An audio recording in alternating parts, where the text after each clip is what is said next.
Devant tout ce beau monde, la commissaire européenne va être très claire. Selon elle, si l'Europe veut exister et sortir de la crise, les nations doivent obéir à Bruxelles. Il faut lentement mais sûrement comprendre qu'il n'y a plus de politique intérieure nationale. Qu'il n'y a plus de politique intérieure nationale. Il n'y a plus que des politiques européennes qui sont partagées dans une souveraineté commune.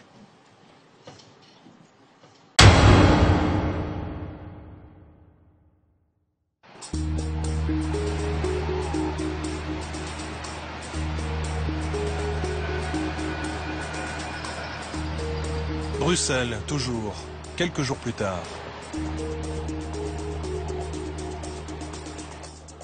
Les huissiers ont rangé leurs uniformes. Les limousines sont au garage. Les chefs d'État sont partis. Les journalistes aussi. La capitale de l'Europe reprend sa routine. Voilà. Allez. Moi, je suis toujours là. Bonjour. Ça va bien? C'est l'heure des nouveaux maîtres de Bruxelles. Comme Michel Barnier, ancien ministre de Jacques Chirac et de Nicolas Sarkozy, aujourd'hui commissaire européen chargé du marché intérieur et des services.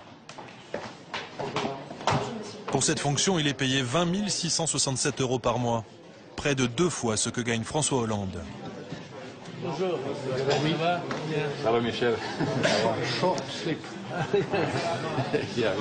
Ce matin, Michel Barnier retrouve les autres commissaires européens pour la réunion du collège, l'équivalent du Conseil des ministres en France.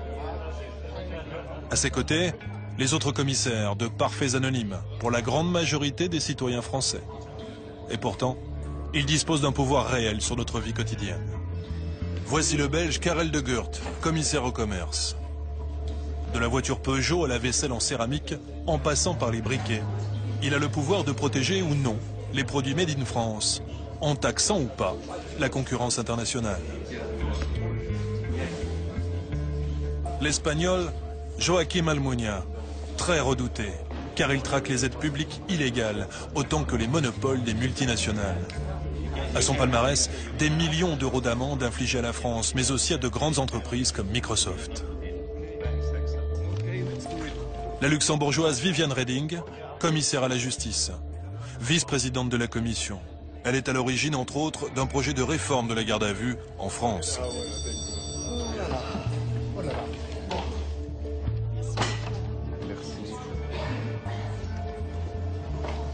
Les commissaires européens sont au nombre de 27, un par pays.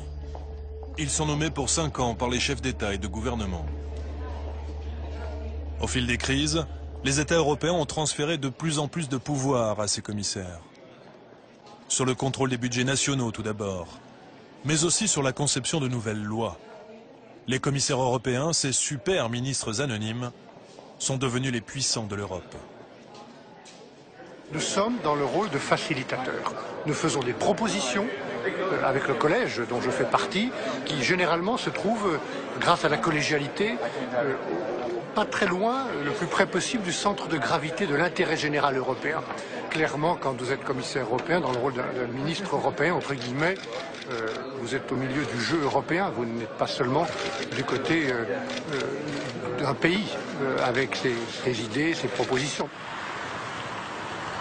Signe de cette révolution invisible, le voyage de la luxembourgeoise Viviane Reding, vice-présidente de la Commission européenne, il y a quelques mois à Paris. Les premiers orateurs des groupes pourront interroger nos invités.